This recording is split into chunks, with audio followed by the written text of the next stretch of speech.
रतन टाटा की मौत से आज पूरा देश दुखी है और हो भी क्यों ना, क्योंकि इंडिया के सबसे रिस्पेक्टेड बिजनेसमैन होने के साथ साथ वो सबसे काइंड और सबसे नेक दिल इंसान भी थे। टाटा के नाम से उन्होंने सिर्फ एक बिजनेस ही नहीं बल्कि एक लेगेसी को जन्म दिया था। टाटा के नाम से रतन टाटा ने सिर्फ बिजनेस नहीं चलाया है बल्कि इंडिया और इंडिया से बाहर रहने वाले लाखों करोड़ों लोगों की जिंदगी बदल दी है। इतना ही नहीं, उनके सामाजिक कार्य में मदद की, जो टाटा फैमिली का हमेशा से चलता आ रहा ट्रेडिशन है, उसको भी रतन टाटा ने एक नया रूप और एक नया आकार दिया है। चाहे बात दुनिया की सबसे सस्ती कार बनाने की हो या लाखों करोड़ों के डोनेशंस की, रतन टाटा की आइडियोलॉजीज और उनके किए हुए नेक काम हमेशा ही सबको काफी ज्यादा हैरान कर देते हैं। लेकिन क्या आप लोग जानते हैं कि अपने कार्यकाल में रतन टाटा ने इंडिया के लिए कितने सारे पैसे डोनेट कर दिए हैं? और इनका हमेशा से चला आ रहा टाटा फैमिली का ट्रस्ट यानी टाटा ट्रस्ट, जो कि इंडिया के सबसे ओल्डेस्ट चैरिटेबल ट्रस्ट में से एक है,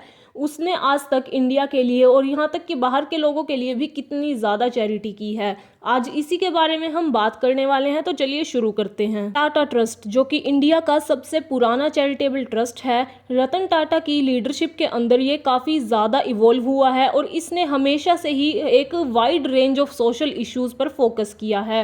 रतन टाटा की लीडरशिप में इस ट्रस्ट ने health care, education, rural development, water, sanitation, hygiene, skill development और न जाने कितने सारे सेक्टर्स में कंट्रीब्यूट किया है। बात अगर करें हम हेल्थ केयर सेगमेंट की, तो टाटा के एफर्ट इस सेक्टर में काफ़ी ज़्यादा ग्राउंड ब्रेकिंग रहे हैं। आपको बता दें कि टाटा मेडिकल सेंटर, जो कि कोलकाता में है, एक कैंसर ट्रीटमेंट और रिसर्च फैकल्टी है और 2010 में टाटा ट्रस्ट की तरफ से इस फैकल्टी को 220 करोड़ रुपए का डोनेशन दिया गया था।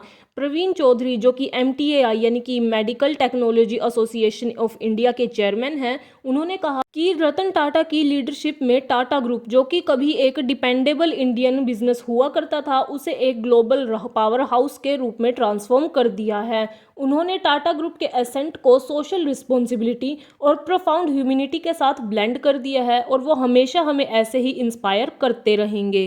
रतन टाटा के ये जो एफर्ट्स थे, ये सिर्फ फाइनेंशियल डोनेशंस तक ही सीमित नहीं रहे थे। उन्होंने इनोवेशन और सस्टेनेबिलिटी में भी काफ़ी ज़्यादा इन्वेस्टमेंट किया है। अब बात अगर रूरल डेवलपमेंट की आए, तो उन्होंने क्लीन वाटर इनिशिएटिव और रूरल इलेक्ट्रिफिकेशन प्रोग्राम्स में काफ़ी ज़्यादा इन्वेस्ट किया है, जिसकी वजह से आज लाखों करोड़ों गाँव में सबको साफ पानी और 24 घंटे बिजली की सुविधा प्राप्त है। इतना ही नहीं, एग्रीकल्चरल रिसर्च में टाटा ट्रस्ट ने काफ़ी ज़्यादा सपोर्ट किया है और इसका हमेशा से ये एम रहा है कि इंडिया में जितने भी फार्मर्स यहाँ पर रह रहे हैं, उनके लाइफस्टाइल को काफ़ी हद तक इम्प्रूव किया जाए और ऐसा करने में वो काफ़ी हद तक सफल भी हुए हैं। लेकिन टाटा का सबसे डिफाइनिंग मूवमेंट आया कोविड-19 महामारी के दौरान। 2020 में टाटा सन्स और टाटा ट्रस्ट ने कंबाइन होकर 1,500 करोड़ रुपए का डोनेशन किया था, ताकि इंडिया और इंडिया के लोग इस वायरस से लड़ सके। और सिर्फ इतना ही नहीं, प्रोटेक्टिव पर्सनल इक्विपमेंट यानी PPE,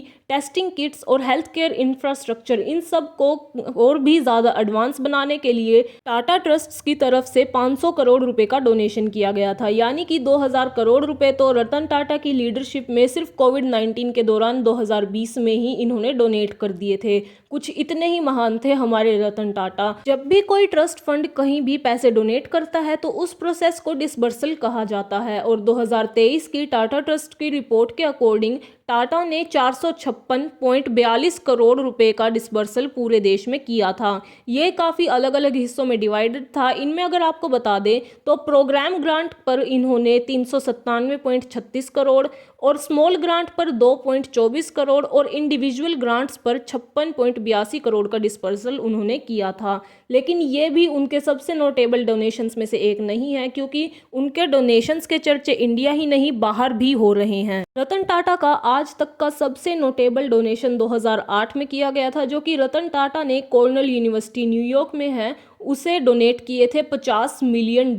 जी हाँ, आपने बिल्कुल सही सुना, रतन टाटा ने उस यूनिवर्सिटी को $50 मिलियन दिए थे और वो भी सिर्फ इसलिए कि वहाँ पर जितने भी इंडियन स्टूडेंट हैं जो स्टडीज़ को परस्यू कर रहे हैं, उनको हायर एजुकेशन और पार्टिकुलर बेनिफिट्स उन्हें सपोर्ट कर सकें। अगर हम ओवरऑल की बात करें तो टाटा ट्रस्ट जो कि 1892 में जमशेदजी टाटा की तरफ से बनाया गया था, उनके फाउंडर हैं जमशेदजी टाटा, तो इस ट्रस्ट की तरफ से 2021 तक 102.4 बिलियन यानी कि 102.4 बिलियन डॉलर्स 1000 करोड़ से भी ज़्यादा रुपए ये ट्रस्ट अब तक डोनेट कर चुका है 2021 तक, और उसके बाद आज तक का आंकड़ा तो अभी आना बाकी है। तो अब ऐसे शख्स की मौत पर पूरा देश तो क्या पूरी दुनिया का दुखी होना तो बनता ही है। आपको अगर वीडियो पसंद आया हो तो इसे लाइक करें और चैनल को सब्सक्राइब ज़रूर करें।